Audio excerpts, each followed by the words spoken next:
Hi, and welcome to Tim and Joel's Weekly Draw. This week, we've got kind of a weird, camel's hump of wrestling to talk about, but there's a lot more than normal. You excited to get into it, Joel? I'm so excited, and I'm so excited that you called it a camel hump instead of what I told you off air. Yeah, that wasn't great. Nope.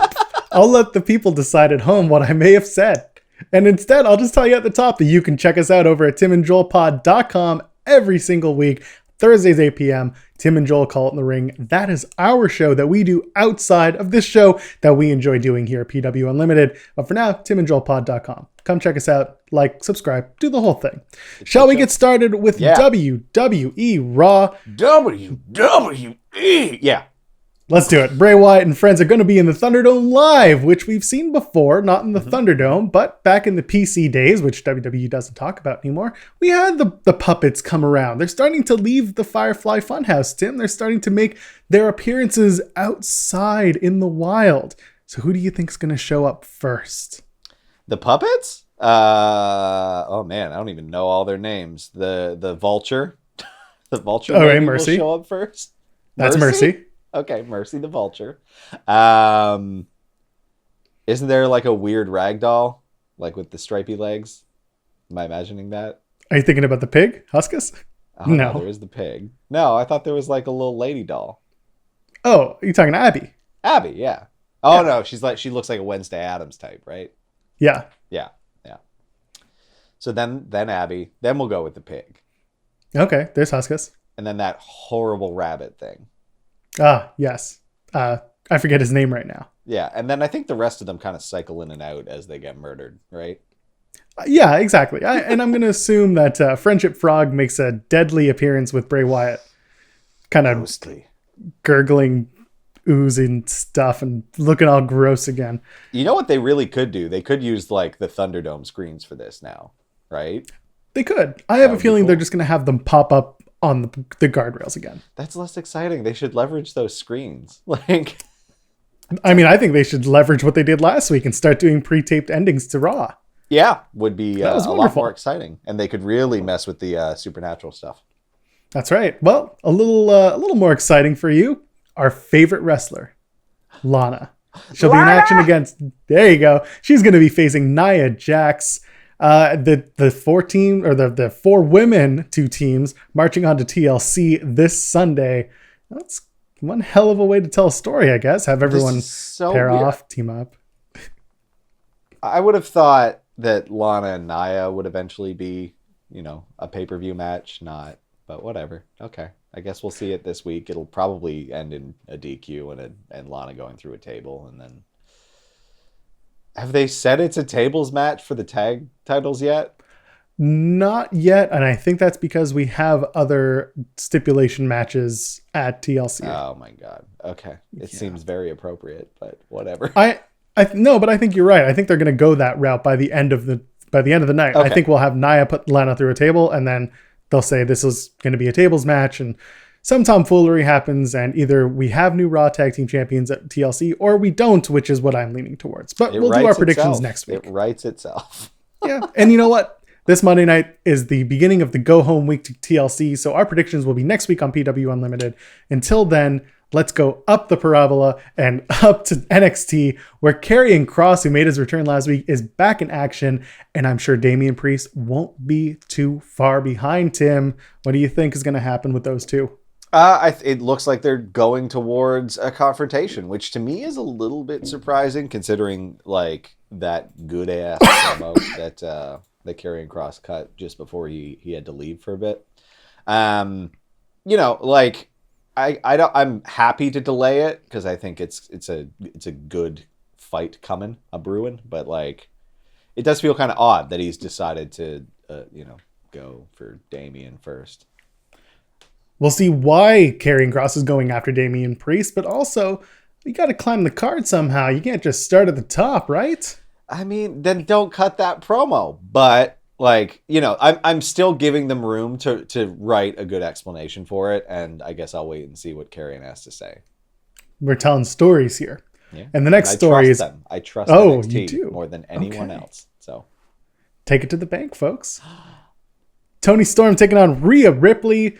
These two suddenly hate each other after Toni Storm's heel turn, but also after last week's NXT. The two have a bit of a rivalry to start settling, don't they, Tim? Yeah, and I don't even care about the justification for this one. The in-ring is going to be good enough for me that I'm pretty stoked on that. So whatever, get them together. Yeah, speaking on great in-ring activity, we have Leon Ruff and Kushida teaming up for the first time to take on Austin Theory and North American champion Johnny Gargano. Oh boy, the way is at it, and Kushida and Leon Ruff are going to take them to the limit, I think. Yeah, like they're going to go over. I hope that they continue to present Austin Theory as like the idiot of the way. So the idiot way. Well, I think he's just having a hard time getting on board the way because he's kind of an idiot, right? That's what I'm hoping, that they continue that thread and eventually they just beat his ass. So you're thinking Austin Theory is in the way? Yeah. Yeah. Wonderful. Austin Theory is in the way. All right. Not in the way of championship implications is Kyle O'Reilly taking on Pete Dunne. The winner faces Finn Balor, the NXT champion, on January 6th at New Year's Evil.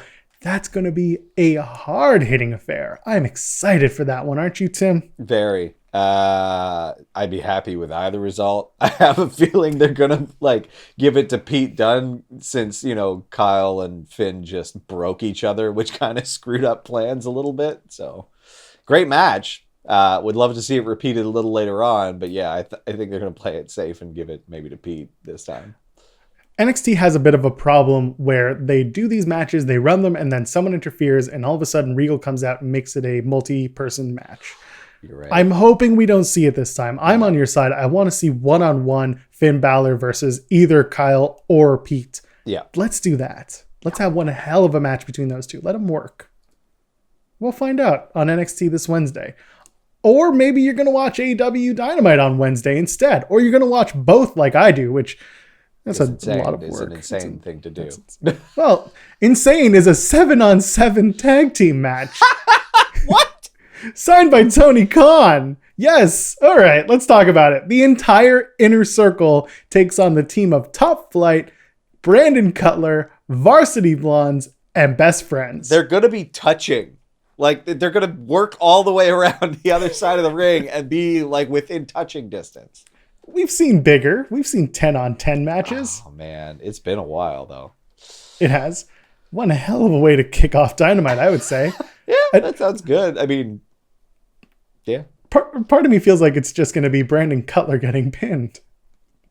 Yeah. And that's all he's there for, the poor bastard. Yeah, I mean, he's the only one there without friends. So, not even best friends. We'll see. Maybe Miro will get involved because he was part of that brawl at the end of Dynamite the other week.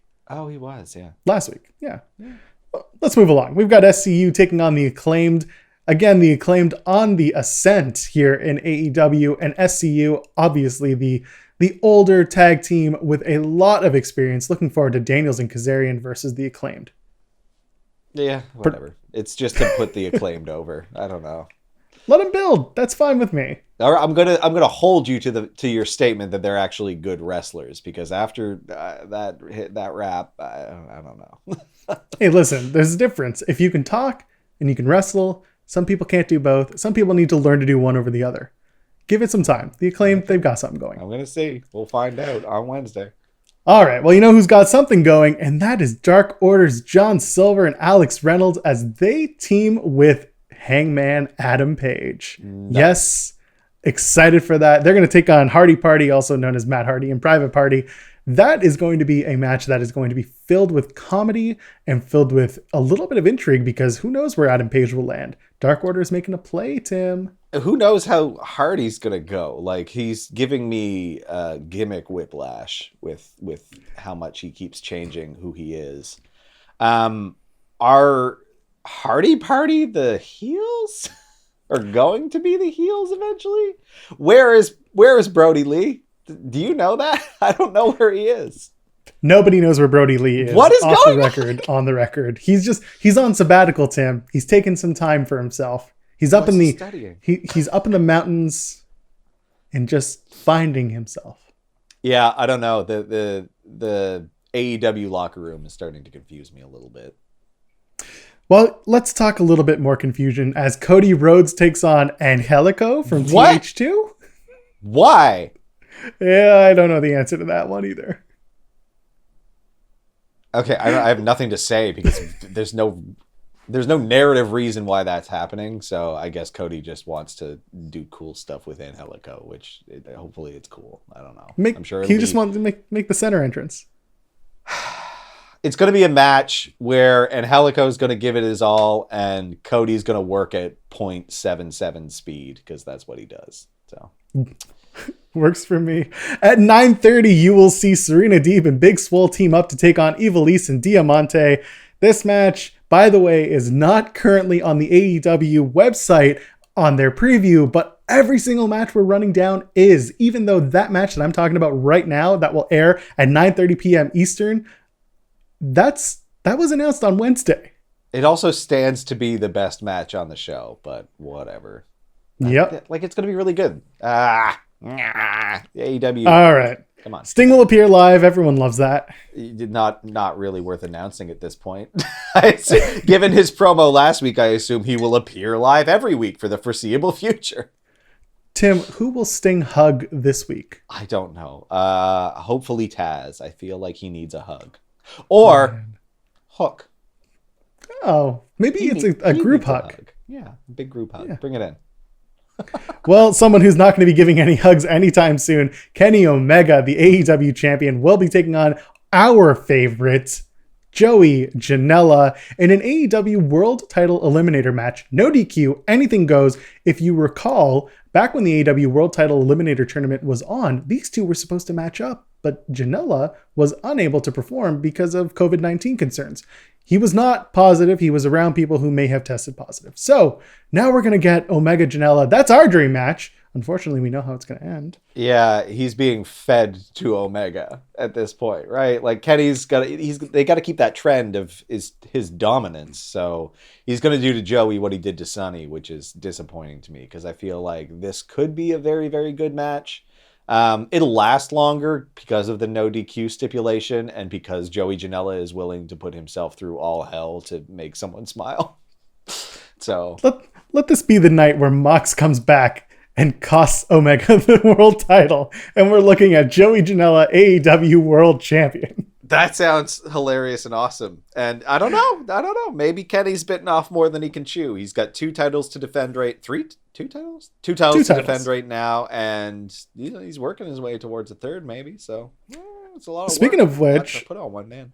That's right. The night before, Kenny Omega will be appearing on Impact Wrestling on Access TV or Twitch, wherever you watch it. Check out Impact Wrestling if you haven't already. Amazing.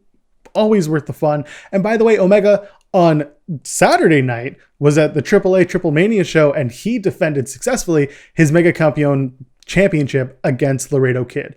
Another excellent match. Go out of your way to check it out. Watch some six-sided ring action. But that's Dynamite. Let's move on because, believe it or not, SmackDown has matches announced. More than Raw. We're like living in golden ages right now.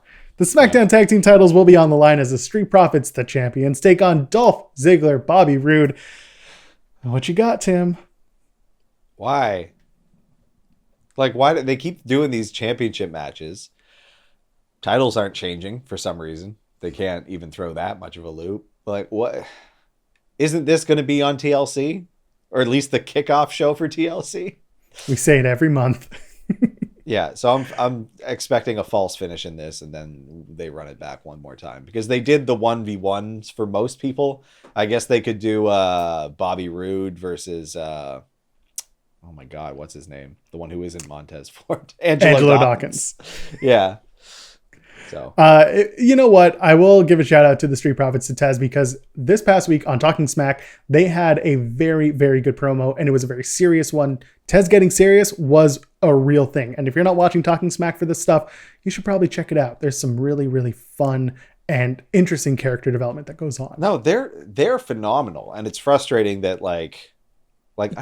there's just no real regard for tag team wrestling in WWE. And I think they could be doing a lot more cool stuff. Other than fighting Dolph and Ziggler or Dolph and Roode, who I really think are better as singles competitors. But You're not wrong. And we talk about that on our show on timandjoelpod.com. So come and check it out Thursdays. Wow. We're Thursdays Thursday at 8 p.m. Eastern. Wednesdays we watch wrestling. Wednesdays and we Tuesdays watch wrestling. and Mondays and Fridays and Saturdays. All right. Bianca Belair taking on Bayley. That's going to be one heck of a good match. I'm really looking forward to Bianca Belair having hopefully a showcase match. So this also I expected to be on TLC. So I'm a little bit surprised that we're seeing it Friday. I hope that they run this as a proper match. Like I would like to see this. It should be the main event of SmackDown. Well, the reason why we're doing it, Tim, is because SmackDown will air on FS1 this Friday, 8 p.m. Eastern, followed by a full hour of Talking Smack. There's that word again. A full hour of Talking Smack on FS1. Watch it, because there will be something worth talking about afterwards. So FS1 for SmackDown if you are in the US. If you're in Canada, it's all the same. Nothing changes. But most of you guys are watching two Canadians talking about American wrestling. Yeah. So in the meantime, Tim, where can the kids find you? Kids can find me at Tim Stone P, TIMBSTONEP on Twitter. And you can find our show at Tim and Joel Pod on all forms of social media. We are timandjoelpod.com. Again, Thursdays, 8 p.m. Tim and Joel Call It in the Ring. That's our show where we talk about a tight hour of wrestling. Hits, misses, news, notes, all you can muster. And you can find me on all forms of social media at Joel Pearl. And until then, ladies, gentlemen, friends beyond the binary, enjoy your wrestling.